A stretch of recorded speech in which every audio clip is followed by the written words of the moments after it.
याकूब का आम खत पहला बाब। खुदा के और खुदावंद यीशु मसीह के बंदा याकूब की तरफ से उन 12 कबीलों को जो जा बजा रहते हैं सलाम पहुंचे। ईमान और हिकमत। ऐ मेरे भाइयों, जब तुम तरह तरह की आजमाइशों में पड़ो तो इसको ये जानकर कमाल खुशी की बात समझना कि तुम्हारे ईमान की आजमाइश सब्र पैदा करती है, और सब्र को अपना पूरा काम करने दो ताकि तुम पूरे और कामिल हो जाओ और तुम में किसी बात की कमी न रहे। लेकिन अगर तुम में से किसी में हिकमत की कमी हो तो खुदा से मांगे, जो बगैर मलामत किए सबको फयाजी के साथ देता है, उसको दी जाएगी। मगर ईमान से मांगे और कुछ शक न करे, क्योंकि शक करने वाला समुद्र की लहर की मानिंद होता है, जो हवा से बहती और उछलती है। ऐसा आदमी ये न समझे कि मुझे खुदावंद से कुछ मिलेगा। वो शख्स दो दिला है और अपनी सब बातों में बेकयाम। गुर्बत और दौलत। अदना भाई अपने आला मर्तबे पर फख्र करे और दौलतमंद अपनी अदना हालत पर, इसलिए कि घास के फूल की तरह जाता रहेगा, क्योंकि सूरज निकलते ही सख्त धूप पड़ती और घास को सुखा देती है और उसका फूल गिर जाता है और उसकी खूबसूरती जाती रहती है। इसी तरह दौलतमंद भी अपनी राह पर चलते चलते खाक में मिल जाएगा। आजमाइश। मुबारक वो शख्स है जो आजमाइश की बर्दाश्त करता है, क्योंकि जब मकबूल ठहरा तो जिंदगी का वो ताज हासिल करेगा जिसका खुदावंद ने अपने मोहब्बत करने वालों से वादा किया है। जब कोई आजमाया जाए तो ये न कहे कि मेरी आजमाइश खुदा की तरफ से होती है, क्योंकि ना तो खुदा बदी से आजमाया जा सकता है और न वो किसी को आजमाता है। हाँ, हर शख्स अपनी ही ख्वाहिशों में खिंच कर और फंस कर आजमाया जाता है। फिर ख्वाहिश हमला होकर गुनाह को जनती है और गुनाह जब बढ़ चुका तो मौत पैदा करता है। ऐ मेरे प्यारे भाइयों, फरेब न खाना। हर अच्छी बख्शिश और हर कामिल इनाम ऊपर से है और नूरों के बाप की तरफ से मिलता है, जिसमें ना कोई तब्दीली हो सकती है और ना गर्दिश के सबब से उस पर साया पड़ता है। उसने अपनी मर्जी से हमें कलाम हक के वसीले से पैदा किया, ताकि उसकी मखलूकात में से हम एक तरह के पहले फल हों। सुनना और अमल करना। ऐ मेरे प्यारे भाइयों, ये बात तुम जानते हो, बस हर आदमी सुनने में तेज और बोलने में धीरा और कहर में धीमा हो, क्योंकि इंसान का कहर खुदा की रास्तबाजी का काम नहीं करता। इसलिए सारी नजासत और बदी के फुसला को दूर करके उस कलाम को हलीमी से कबूल कर लो जो दिल में बोया गया और तुम्हारी रूह को निजात दे सकता है। लेकिन कलाम पर अमल करने वाले बनो, न महज सुनने वाले जो अपने आप को धोखा देते हैं, क्योंकि जो कोई कलाम का सुनने वाला हो और उस पर अमल करने वाला ना हो, वो उस शख्स की मानिंद है जो अपनी कुदरती सूरत आईने में देखता है, इसलिए कि वो अपने आप को देखकर चला जाता और फौरन भूल जाता है कि मैं कैसा था।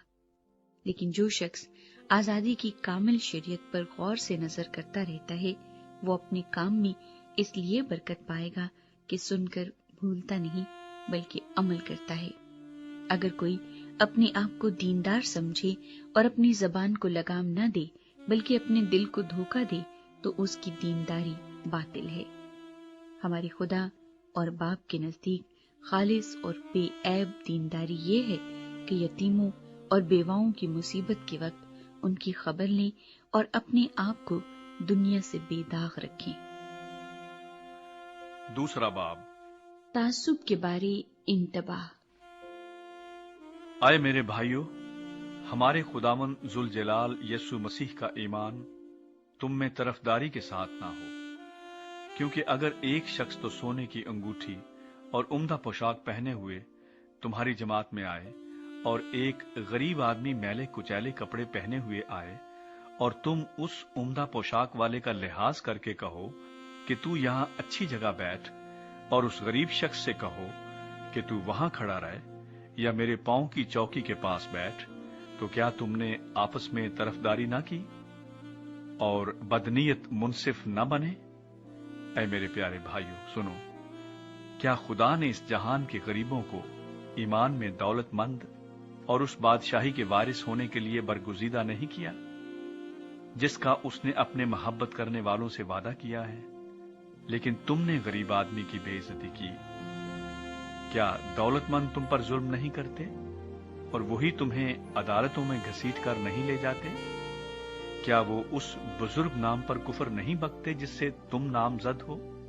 तो भी अगर तुम इस नविश्ते के मुताबिक कि अपने पड़ोसी से अपनी मानिंद मोहब्बत रख उस बादशाही शरीयत को पूरा करते हो तो अच्छा करते हो, लेकिन अगर तुम तरफदारी करते हो तो गुनाह करते हो और शरीयत तुमको कसूरवार ठहराती है, क्योंकि जिसने सारी शरीयत पर अमल किया और एक ही बात में खता की वो सब बातों में कसूरवार ठहरा। इसलिए कि जिसने ये फरमाया कि जिना ना कर, उसी ने ये भी फरमाया कि खून ना कर। बस अगर तूने जिना तो ना किया मगर खून किया तो भी तू शरीयत का अदूल करने वाला ठहरा।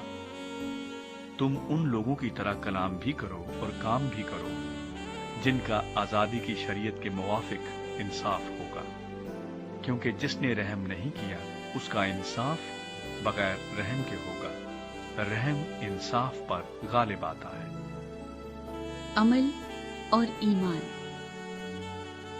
आए मेरे भाइयों, अगर कोई कहे कि मैं ईमानदार हूं मगर अमल ना करता हो तो क्या फायदा? क्या ऐसा ईमान उसे नजात दे सकता है? अगर कोई भाई या बहन नंगी हो और उनको रोजाना रोटी की कमी हो और तुम में से कोई उनसे कहे कि सलामती के साथ जाओ, गर्म और सेर रहो, मगर जो चीजें तन के लिए दरकार हैं वो उन्हें ना दे तो क्या फायदा? इसी तरह ईमान भी अगर उसके साथ अमाल ना हो तो अपनी जात से मुर्दा है। बल्कि कोई कह सकता है कि तू तो ईमानदार है और मैं अमल करने वाला हूं, तू अपना ईमान बगैर अमाल के तो मुझे दिखा और मैं अपना ईमान अमाल से तुझे दिखाऊंगा। तू इस बात पर ईमान रखता है कि खुदा एक ही है, खैर अच्छा करता है।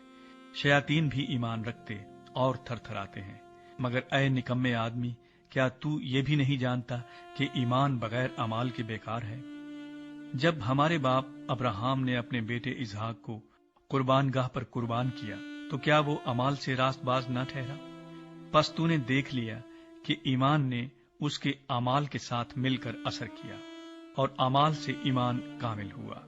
और ये नविश्ता पूरा हुआ कि अब्राहम खुदा पर ईमान लाया और ये उसके लिए रास्तबाजी गिना गया और वो खुदा का दोस्त कहलाया। बस तुमने देख लिया कि इंसान सिर्फ ईमान ही से नहीं बल्कि अमाल से रास्तबाज ठहरता है।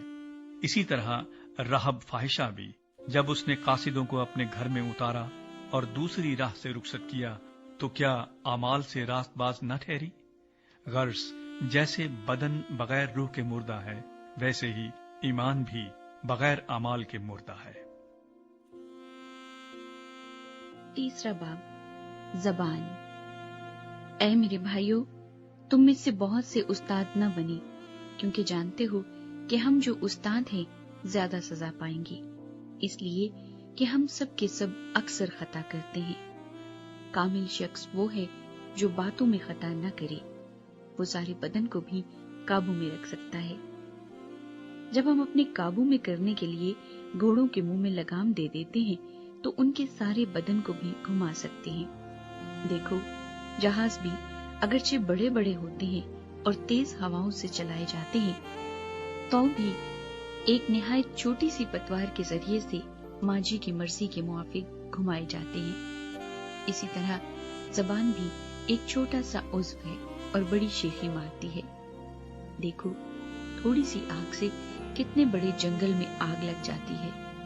जबान भी एक आग है। जबान हमारे अज़ा में शरारत का एक आलम है और सारे जिस्म को दाग लगाती है और दायरा ये दुनिया को आग लगा देती है और जहन्नुम की आग से जलती रहती है, क्योंकि हर किस्म की चौपाई اور پرندے اور کیڑے مکوڑے اور دریائی جانور تو انسان کے قابو میں آ سکتے ہیں اور آئے بھی ہیں، مگر زبان کو کوئی آدمی قابو میں نہیں کر سکتا۔ وہ ایک بلا ہے جو کبھی رکتی ہی نہیں، زہر قاتل سے بھری ہوئی ہے۔ اسی سے ہم خداوند اور باپ کی حمد کرتے ہیں، اور اسی سے آدمیوں کو جو خدا کی صورت پر پیدا ہوئے ہیں بد دعا دیتے ہیں۔ ایک ہی منہ سے مبارکباد اور بد دعا نکلتی ہے۔ اے میرے بھائیوں، ایسا نہ ہونا چاہیے۔ کیا چشمے کے ایک ہی منہ سے میٹھا اور کھاری پانی نکلتا ہے؟ اے میرے بھائیوں، کیا انجیر کے درخت میں زیتون اور انگور میں انجیر پیدا ہو سکتے ہیں؟ اسی طرح کھاری چشمے سے میٹھا پانی نہیں نکل سکتا۔ آسمانی حکمت۔ تم میں دانا اور فہیم کون ہے جو ایسا ہو وہ اپنے کاموں کو نیک چال چلن کے وسیلے سے اس علم کے ساتھ ظاہر کرے جو حکمت سے پیدا ہوتا ہے۔ لیکن اگر تم اپنے دل میں سخت حسد اور تفرقے رکھتے ہو تو حق کے خلاف نہ شیخی مارو نہ جھوٹ بولو۔ یہ حکمت وہ نہیں جو اوپر سے اترتی ہے، بلکہ دنیوی اور نفسانی اور شیطانی ہے، اس لیے کہ جہاں حسد اور تفرقہ ہوتا ہے وہاں فساد اور ہر طرح کا برا کام بھی ہوتا ہے۔ مگر جو حکمت اوپر سے آتی ہے اول تو وہ پاک ہوتی ہے، پھر ملنسار، حلیم اور تربیت پذیر، رحم اور اچھے پھلوں سے لدی ہوئی، بے طرفدار اور بے ریا ہوتی ہے، اور صلح کرانے والوں کے لیے راست بازی کا پھل صلح کے ساتھ بویا جاتا ہے۔ چوتھا باب۔ دنیا کی دوستی۔ تم میں لڑائیاں اور جھگڑے کہاں سے آ گئے؟ کیا ان خواہشوں سے نہیں جو تمہارے اعضاء میں فساد کرتی ہیں؟ تم خواہش کرتے ہو اور تمہیں ملتا نہیں، خون اور حسد کرتے ہو اور کچھ حاصل نہیں کر سکتے۔ تم جھگڑتے اور لڑتے ہو، تمہیں اس لیے نہیں ملتا کہ مانگتے نہیں۔ تم مانگتے ہو اور پاتے نہیں اس لیے کہ بری نیت سے مانگتے ہو تاکہ اپنی عیش و عشرت میں خرچ کرو۔ اے زنا کرنے والیو، کیا تمہیں نہیں معلوم کہ دنیا سے دوستی رکھنا خدا سے دشمنی کرنا ہے؟ پس جو کوئی دنیا کا دوست بننا چاہتا ہے وہ اپنے آپ کو خدا کا دشمن بناتا ہے۔ کیا تم یہ سمجھتے ہو کہ کتاب مقدس بے فائدہ کہتی ہے؟ جس روح کو اس نے ہمارے اندر بسایا ہے، کیا وہ ایسی آرزو کرتی ہے جس کا انجام حسد ہو؟ وہ تو زیادہ توفیق بخشتا ہے۔ اسی لیے یہ آیا ہے کہ خدا مغروروں کا مقابلہ کرتا ہے مگر فروتنوں کو توفیق بخشتا ہے۔ پس خدا کے تابع ہو جاؤ اور ابلیس کا مقابلہ کرو تو وہ تم سے بھاگ جائے گا۔ خدا کے نزدیک جاؤ تو وہ تمہارے نزدیک آئے گا۔ اے گنہگارو، اپنے ہاتھوں کو صاف کرو، اور اے دو دلو، اپنے دلوں کو پاک کرو۔ افسوس اور ماتم کرو اور رو، تمہاری ہنسی ماتم سے بدل جائے اور تمہاری خوشی اداسی سے۔ خداوند کے سامنے فروتنی کرو، وہ تمہیں سر بلند کرے گا۔ بھائی کی بدگوئی کے خلاف انتباہ۔ اے بھائیو، ایک دوسرے کی بدگوئی نہ کرے۔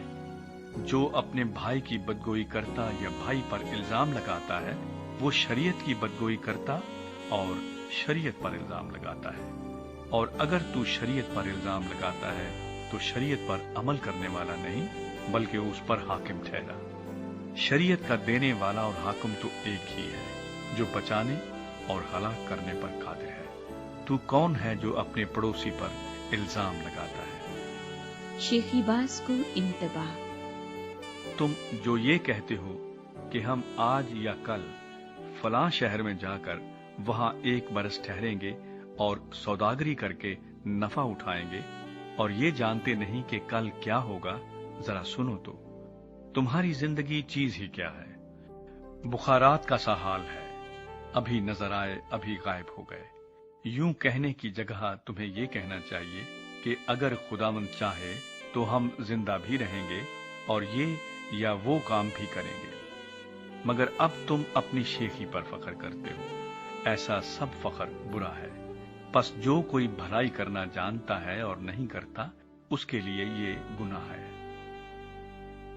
5واں باب، دولت مندوں کو انتباہ۔ اے دولت مندو، ذرا سنو تو، تم اپنی مصیبتوں پر جو آنے والی ہیں رو اور واہ ویلا کرو۔ تمہارا مال بگڑ گیا اور تمہاری پوشاکوں کو کیڑا کھا گیا، تمہارے سونے چاندی کو زنگ لگ گیا اور وہ زنگ تم پر گواہی دے گا اور آگ کی طرح تمہارا گوشت کھائے گا۔ تم نے اخیر زمانے میں خزانہ جمع کیا ہے، دیکھو جن مزدوروں نے تمہارے کھیت کاٹے ان کی وہ مزدوری جو تم نے دغا کر کے رکھ چھوڑی چلاتی ہے، اور فصل کاٹنے والوں کی فریاد رب الافواج کے کانوں تک پہنچ گئی ہے۔ تم نے زمین پر عیش و عشرت کی اور مزے اڑائے، تم نے اپنے دلوں کو ذبح کے دن موٹا تازہ کیا، تم نے راست باز شخص کو قصوروار ٹھہرایا اور قتل کیا، وہ تمہارا مقابلہ نہیں کرتا۔ صبر اور دعا۔ بس اے بھائیو، خداوند کی آمد تک صبر کرو۔ دیکھو کسان زمین کی قیمتی پیداوار کے انتظار میں پہلے اور پچھلے میਂہ کے برسنے تک صبر کرتا رہتا ہے۔ تم بھی صبر کرو اور اپنے دلوں کو مضبوط رکھو، کیونکہ خداوند کی آمد قریب ہے۔ اے بھائیو، ایک دوسرے کی شکایت نہ کرو تاکہ تم سزا نہ پاؤ۔ دیکھو منصف دروازے پر کھڑا ہے۔ اے بھائیو، جن نبیوں نے خداوند کے نام سے کلام کیا ان کو دکھ اٹھانے اور صبر کرنے کا نمونہ سمجھو۔ دیکھو صبر کرنے والوں کو ہم مبارک کہتے ہیں۔ تم نے ایوب کے صبر کا حال تو سنا ہی ہے، اور خداوند کی طرف سے جو اس کا انجام ہوا اسے بھی معلوم کر لیا، جس سے خداوند کا بہت ترس اور رحم ظاہر ہوتا ہے۔ مگر اے میرے بھائیو، سب سے بڑھ کر یہ ہے کہ قسم نہ کھاؤ، نہ آسمان کی، نہ زمین کی، نہ کسی اور چیز کی، بلکہ ہاں کی جگہ ہاں کرو اور نہیں کی جگہ نہیں، تاکہ سزا کے لائق نہ ٹھہرو۔ اگر تم میں کوئی مصیبت زدہ ہو تو دعا کرے، اگر خوش ہو تو حمد کے گیت گائے۔ اگر تم میں کوئی بیمار ہو تو کلیسیا کے بزرگوں کو بلائے اور وہ خداوند کے نام سے اس کو تیل مل کر اس کے لیے دعا کرے۔ جو دعا ایمان کے ساتھ ہوگی اس کے باعث بیمار بچ جائے گا اور خداوند اسے اٹھا کھڑا کرے گا، اور اگر اس نے گناہ کیے ہوں تو ان کی بھی معافی ہو جائے گی۔ بس تم آپس میں ایک دوسرے سے اپنے اپنے گناہوں کا اقرار کرو اور ایک دوسرے کے لیے دعا کرو تاکہ شفا پاؤ۔ راست باز کی دعا کے اثر سے بہت کچھ ہو سکتا ہے۔ ایلیا ہمارا ہم طبیعت انسان تھا، اس نے بڑے جوش سے دعا کی کہ میںہ نہ برسے، چنانچہ 3.5 برس تک زمین پر میںہ نہ برسا۔ پھر اس نے دعا کی تو آسمان سے پانی برسا اور زمین میں پیداوار ہوئی۔ اے میرے بھائیو، اگر تم میں کوئی راہ حق سے گمراہ ہو جائے اور کوئی اس کو پھیر لائے تو وہ یہ جان لے کہ جو کوئی کسی گناہگار کو اس کی گمراہی سے پھیر لائے گا وہ ایک جان کو موت سے بچائے گا اور بہت سے گناہوں پر پردہ ڈالے گا۔